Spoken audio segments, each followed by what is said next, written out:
水面directed to 管Hotel Tango CQD. Over. Thank you for 5/7. Your signal in Brazil 5/8. This is Papa Uniform Yankee Delta. Google, my name is Derek from Brazil. Okay, my friend. Thank you for contact, okay? 73, good DX for you. Thank you very much. Well, hello. This week's episode of the BNL Eclipse Hour is the Citizen Science Amateur Radio Edition, and it gets a little technical. Just a little. A couple of basic definitions will help us with our radio technology conversation. A transmitter can be defined in different ways, but today we are talking about amateur radio transceivers, transmitting and receiving electromagnetic radio waves from another transceiver. A radio consists of a power source, a transmitter-receiver unit, and an antenna, which could be as simple as a coat hanger or a tiny wire. The use of amateur radios requires a radio operator's license. Several members of our W9 BNL STARS Amateur Radio Club are completing their licensing processes right now. Radios transmit on specific frequency bands, which are described based on the length of the actual radio wave being transmitted and measured in meters. For example, a 2-meter, a 10-meter, or a 20-meter wavelength. And that's about 67 feet. Radio signal wavelength affects the ability of the signal to bend or reflect in the atmosphere. The ability of the atmosphere to bend or reflect radio waves is directly affected by the presence of the sun.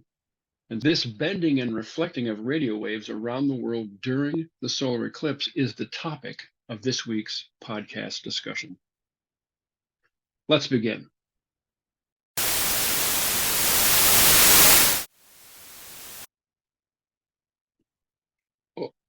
Oh, we're on. Our Eclipse Hour guests today are Gary, Alpha Foxtrot 8 Alpha, and Joe, November Juliet 1 Quebec. Gary McKeaton is the community coordinator for HAM-SCI, that's Ham Radio Citizen Science Investigation, an organization founded on scientific curiosity. HAM-SCI works with both amateur radio operators and professional researchers to conduct citizen science projects leading to peer-reviewed scientific studies. Real science. Most of their projects involved the Earth's atmosphere. Joe Garcia is the station manager and trustee for the Maxim Memorial Station, Whiskey 1 Alpha Whiskey, located in Newington, Connecticut. The station operates in honor of ARRL's founder and first president, Hiram Percy Maxim. The station is also known the world over for its on-air Morse code practice sessions, digital, CW, and phone news bulletins of all amateur-related news and information. These gentlemen are excited amateur extra radio operators. They will bring light to the art and science of predicting radio wave propagation. I'll be your host, Mr. Ladwig, Bedford North Lawrence High School Earth and Space Sciences teacher and amateur radio operator, Whiskey 9 November Victor Yankee. Welcome, Gary and Joe. Welcome to the BNL Eclipse Hour, gentlemen. I have Gary, Alpha Fox 8 Alpha from Ham Science. And where are you located, Gary? Cleveland, Ohio. World famous Cleveland, Ohio, home of the Rock and Roll Hall of Fame. Is that right? That's correct. And and directly in the path of the eclipse in April. Oh, which is exciting.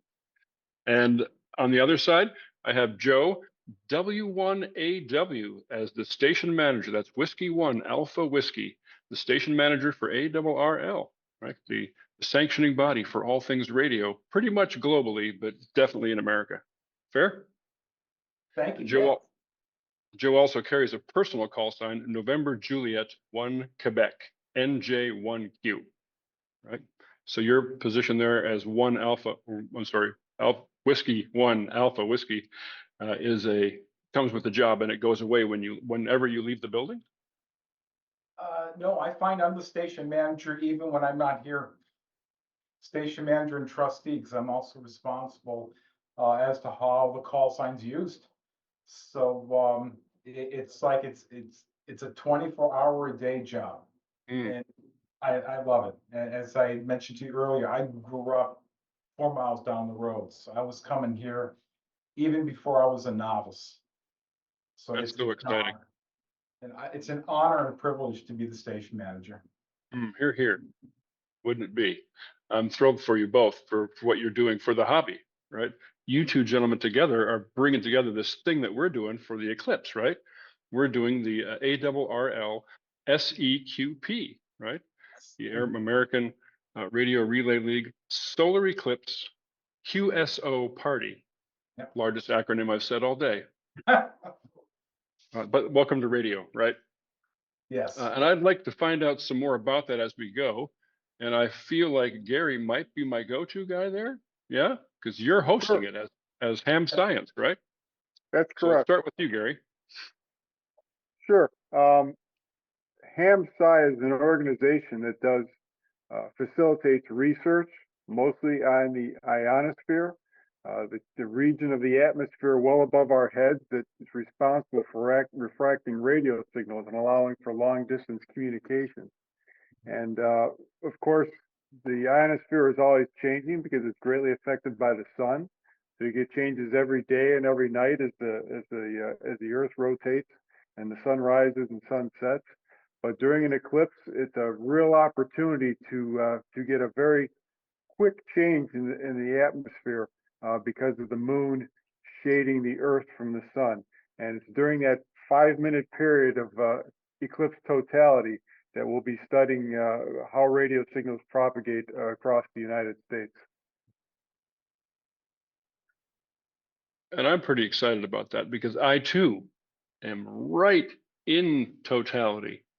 The Jiffy Tree down the street is right smack in the middle. But that's not the place to go, I don't think, on Totality Day. uh, Joe, you're with the ARRL, of course, the sanctioning body. How are you guys affecting, or how are you working in with the SEQP? Well, right now we're looking at about, well, the last time I checked space weather, I think we're about 90% in totality. So we're going to see something. What we're going to do is we're going to try to participate in the SEQP. We're going to have a couple of operators on the air. And we are, even if it's just for the briefest moments, we're actually going to kind of move down in frequency. I mean, normally during the day, I have visitors on 20 meters and above. We're actually going to sit at 40 and 80 meters. And because, why not? We're actually going to try to get on 160 to see who we can work if anybody else is going to be out there. But in addition, we will be playing because I have 6 stations here. We also will be just actively participating in the SEQP with a couple of staff. So we are going to be on the air. I'm building the sun viewer. I forget who came up with it, but it was a professor of physics, and it's about 40 inches long. It's got the 2 lenses on it. And I'm going to have that here as well because staff are going to come outside during the eclipse. And because when we had the last eclipse in 2017, I had the box with the pinhole. Well, this time I want to do something else.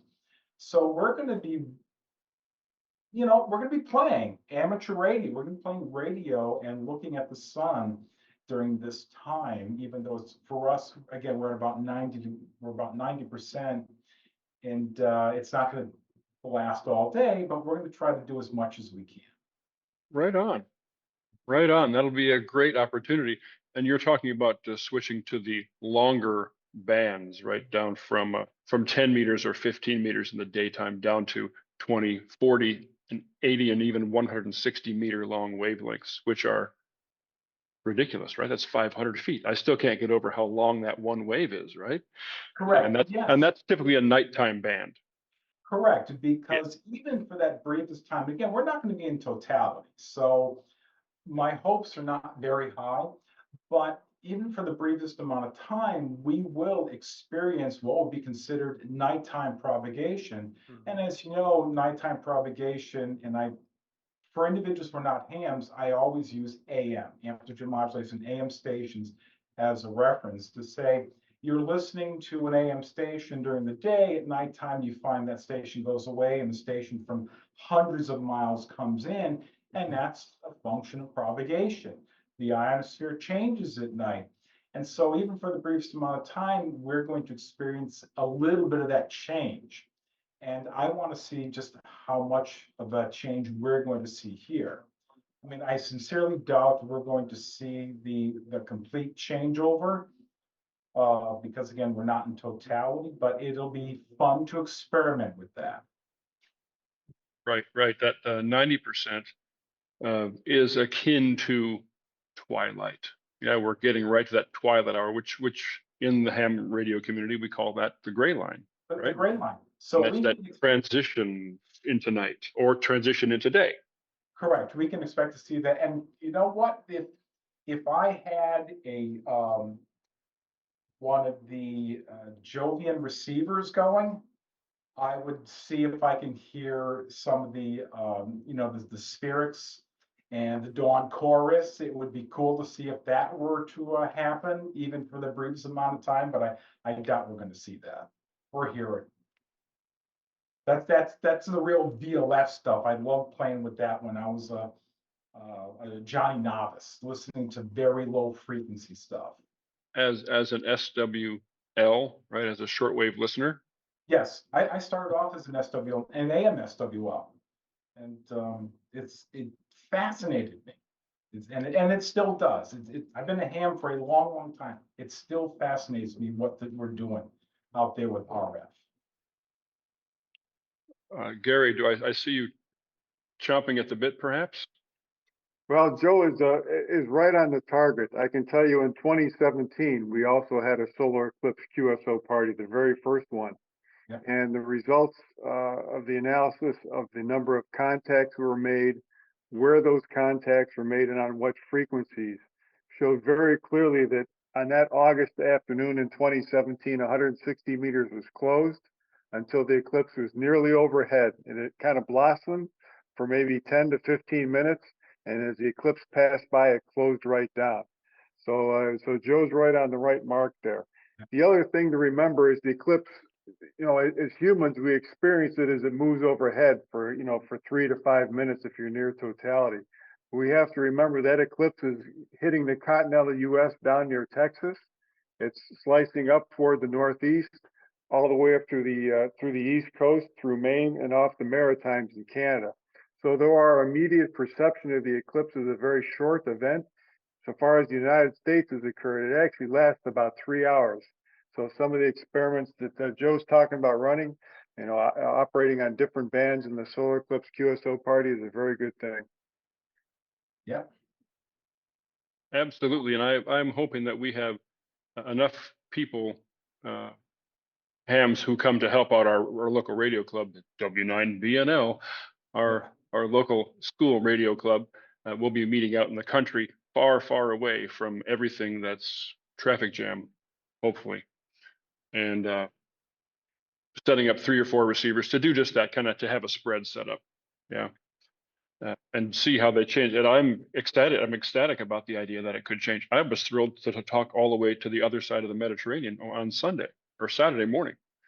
That was unbelievable. I've never been able to do that. So the ionosphere is afoot, right? Something's going on already with all the solar storm activity going. So who knows how good this could get? Exactly. I agree. Yeah, it's pretty exciting. I have a couple of questions that we need to get to. I think that will round out the entire discussion. And I guess to get back to the very beginning, so what actually causes the daily change in the ionosphere? We say it's the sun, but what really happens? But basically, the ionosphere, which is between 80 and 300 kilometers above our heads, at night, it's what we call mostly a neutral atmosphere. There's atoms floating around in that region of the atmosphere, and they're pretty quiet. But when the sun starts impinging on the ionosphere, at sunrise over anybody's particular home, the sun's X-ray and extreme UV radiation excites those atoms and causes the electrons to break free. So now you've got a region of the atmosphere above our heads, which is no longer a neutral atmosphere. It's actually called a plasma. It has electrical characteristics, and the beautiful thing for us is it acts like a mirror from the bottom side. So we can transmit a signal from, say, where I'm at in Cleveland, point it out toward the west, or my signals will actually go up, refract off or reflect off the bottom of the ionosphere and come back down at some distance, perhaps in Colorado or California. And that ability to refract and send our signals on at a great distance is something we're very thankful the ionosphere can do. Is that a one?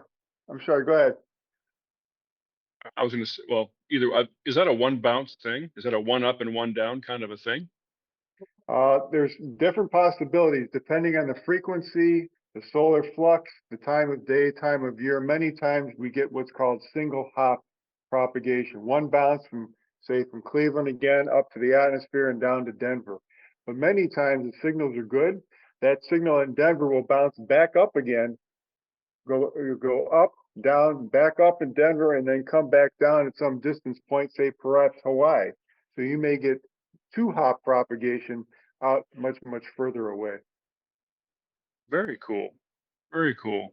Joe, do you have something to add to that? Or No, he pretty much said everything that I was going to say, except I remember in physics, we would talk about, and I would sometimes use this as an example in trying to explain how the radio signals bounce, because as you know, a lot of people you can't see a radio signal, they can't feel it, can't touch it, can't smell it, and so when you talk about radio waves propagating when they're bouncing, I would often, and the question would ask, well, how can you determine the distance? I said, well, there is a lot of math, but it kind of depends upon conditions. And there is a little thing called, the angle of incidence equals the angle of reflection. If in a real world I sent up a signal at, say, 45 degrees, it would come back down at 45 degrees. But that's one scenario. But that signal can go up at 45, come down at 45. If it comes down at 45 degrees and bounces back up at 45 degrees, I can bounce this signal thousands of miles. And as Gary alluded to, it is frequency dependent. So it's not just this, oh, you just turn on the radio and you send out your electromagnetic wave and you're going to be talking to people. so there are gaps, right? When I'm on, let's say we'll say the 10-meter band. The waves are 33 feet long, give or take. 10 meters, and they're shooting up into the ionosphere, and they will reflect off of it. And they'll come down and they'll bounce again, and 10 meters goes pretty far. You can get pretty far around the world on 10 meters. Correct. And in those spaces, but in the spaces in between, there's no contact. Correct. There's my night operator, Scott, W9RRU, he and I are in like this little competition to work towards our 5-band. Our 5-band worked all states, as well as our triple plays, which is the triple play is you work all 50 states using CW, digital, and phone. Well, I live in Connecticut during the week, but my home station's in Rhode Island. Well, he needed Rhode Island on 10 meters. Now, as the crow flies, we are 54 miles away. Mm-hmm. I mean, if I stood up tall enough on a building in Rhode Island, I could probably look into his house.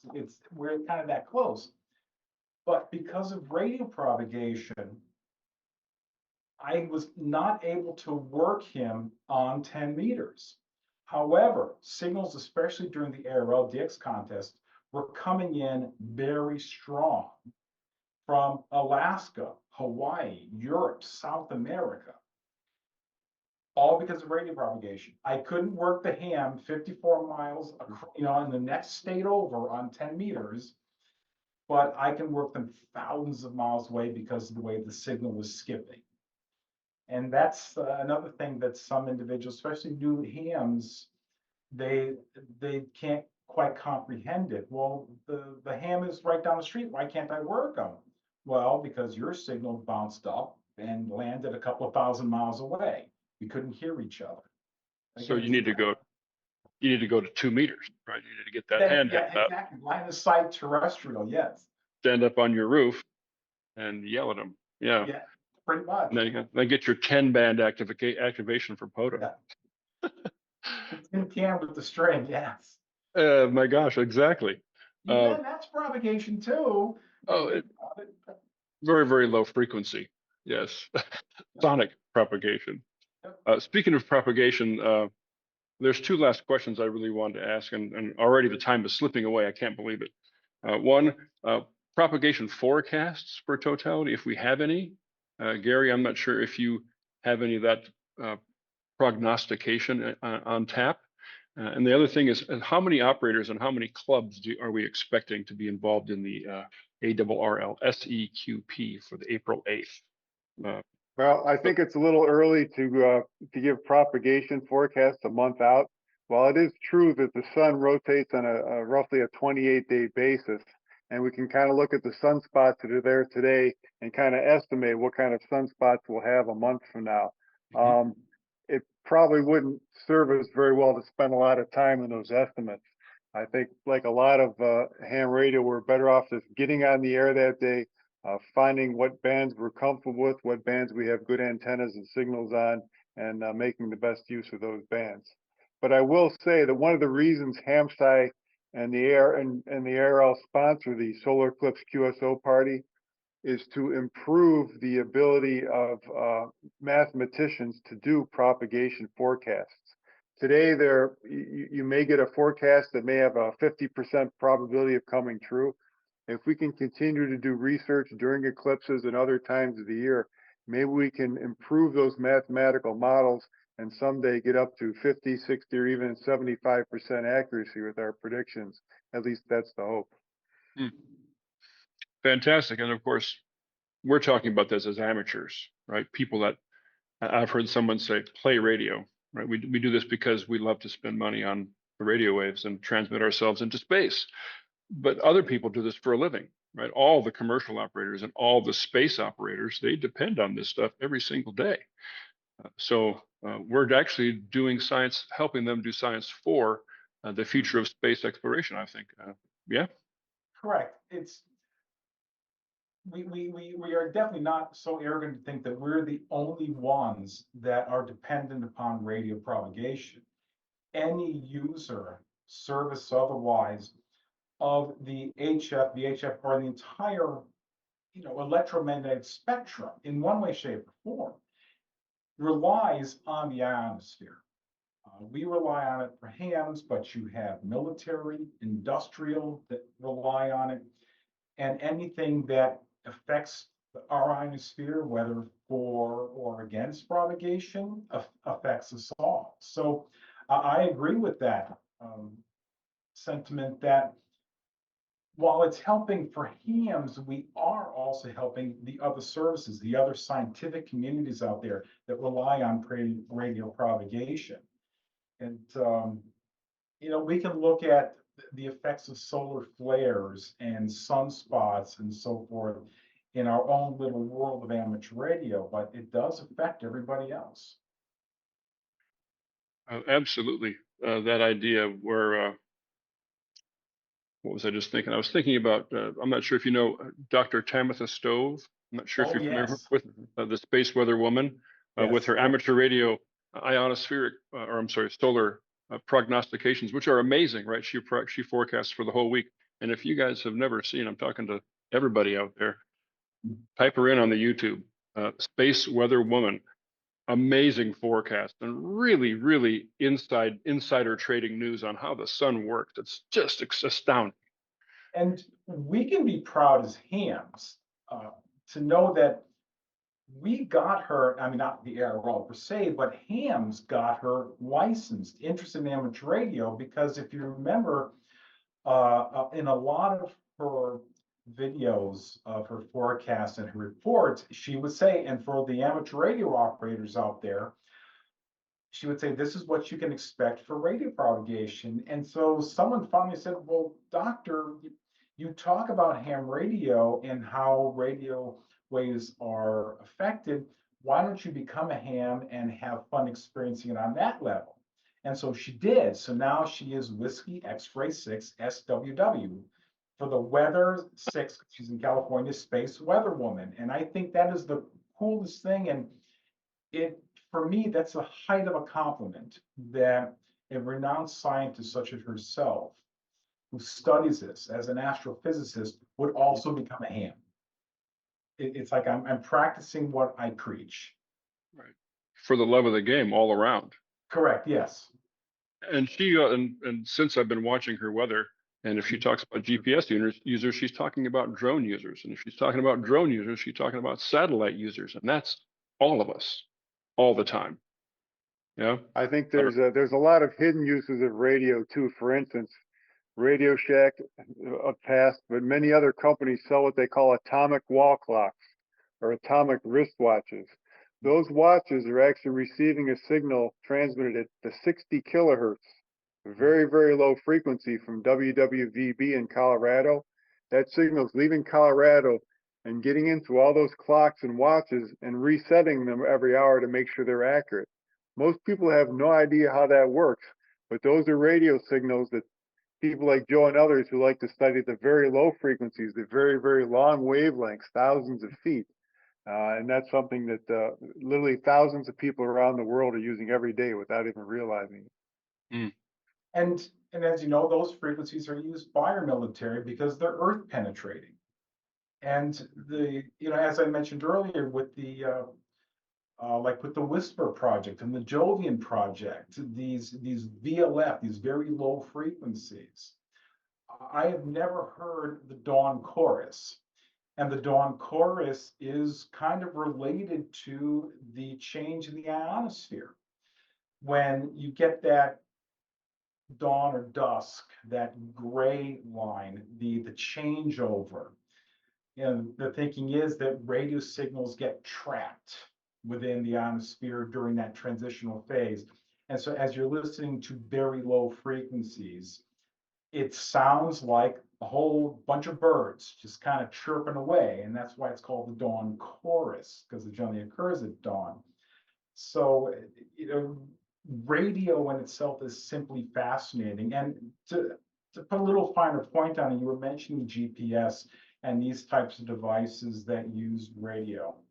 Well, the inverse is also true. While we look at sunspots and radio propagation being improved because of the sun, because of the solar cycle, the inverse can also happen. These same sunspots can also wreak havoc on communications, especially when you're seeing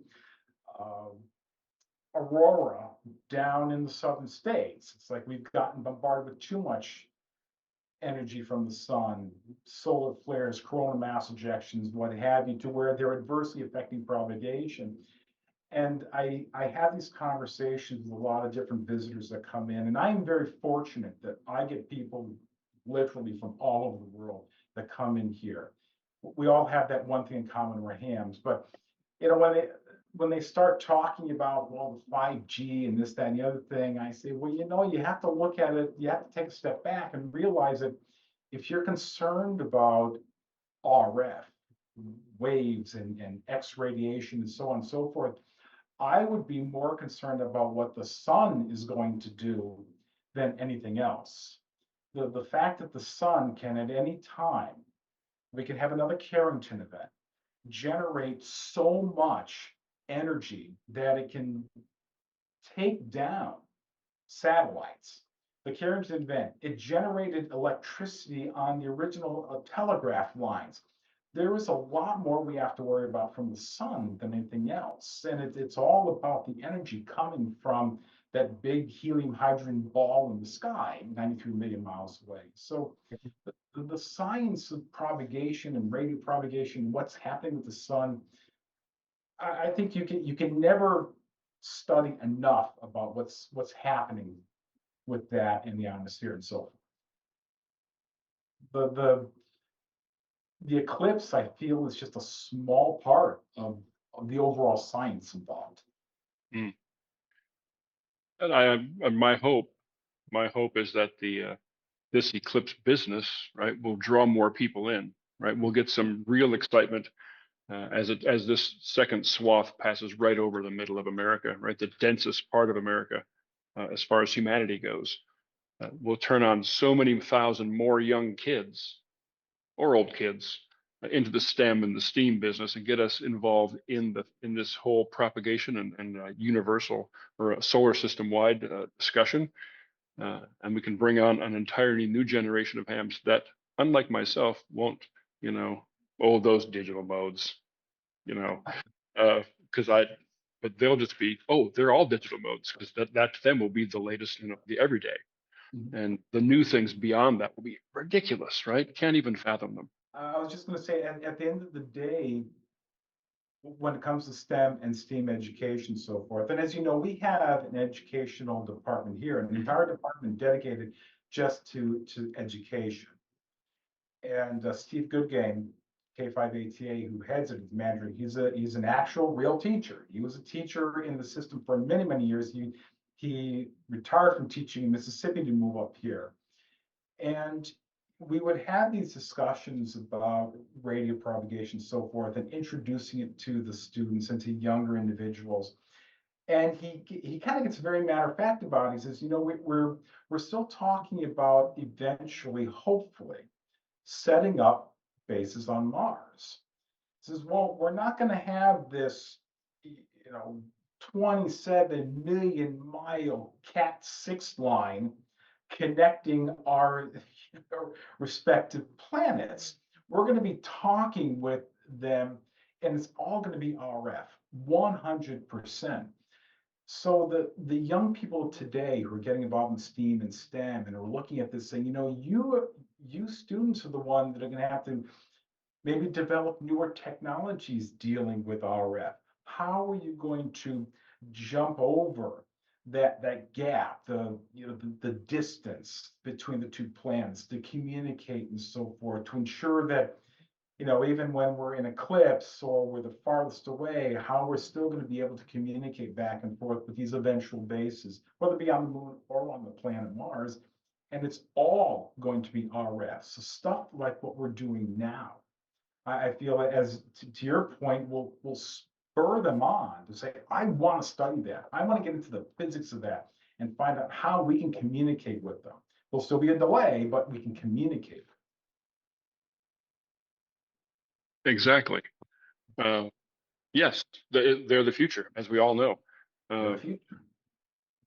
I don't want to. I want to step back to Gary for 1 minute, and then we're going to have to wrap up our time here today. What are we expecting for club membership or for participants, do you think, or compared to the October one? Sure. In 2017, we had over 600 logs submitted for the SEQP. In fall of last year, that number dropped quite a bit to about 250 because we were competing on Eclipse Day with a number of other large HF contests, state QSO parties. But the point is, even though we only had fewer logs, because there was so much activity like FT8 and some of the other digital modes in the band, whereas in 2017 we had about 2.5 million data points to analyze. At the end of the event in 2023, we had over 7 million. And if we can get more people on the air on April 8th, 2024, to be operating, whether it's sideband, CW, FT8, or any other digital mode, we can hope we can approach maybe 10 million data points to analyze. So that's a big number. Yes. We have a mission. We have a mission.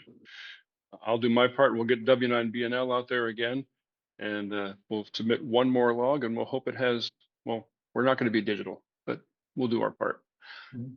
I'm very excited about that, and I'm looking forward to seeing the data breakout going forward in the lessons that I see at the next Hamvention, perhaps, or wherever. Right.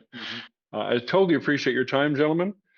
We have 4 minutes left, so I guess we probably really can't get started in another conversation. But if you have any closing thoughts, we'll take those, and I'll just say thank you so very much for your time. I would just like to suggest that everyone visit the HAMSCI website, hamsci.org. Learn about the Solar Eclipse QSO party. We've got events for low frequencies, for medium wave listeners, and so on and so forth. And there's some even really scientific-based experiments where we're measuring single hop versus two hop propagation, the number of milliseconds difference in those propagation, and so on and so forth. So we've got something for everyone, we think. Exciting. Joe? And I can't do any better than that. I would also say the same thing. Visit the HAMSCI website, look at what's going on for all the experimentation, the testing, what have you, that's going on for the SCQP. And for those individuals looking at this, just get on the air and try to have fun and look at the science involved in it and look at the propagation that's involved in it. And just try to have an open mind. If you find that propagation isn't what you thought it was going to be, that's still okay, because we know it's always in flux. It's never static. It's always dynamic. The Earth is ever changing. We're all part of one giant ball of plasma, right, surrounding us. And without that plasma, we wouldn't exist at all. No, we would not. No. So live in the gift, I guess. Thank you so very much, gentlemen. I appreciate it. And also, the SEQP can be referenced through the ARRL website. Yeah, there's a page dedicated to the HAMSCI SEQP. And if you folks have never been and looked into radio, type in arrl.org. There's new operators and training and education and how to get your license tabs there. You could read for days. And hopefully we'll see you all here next year on the air. Yeah. Thank you so very much, gentlemen. Appreciate it so much. Welcome. Thank you. Thank you both. 73. 73. 73. Have a great eclipse. Thank you. Bye-bye. Guys.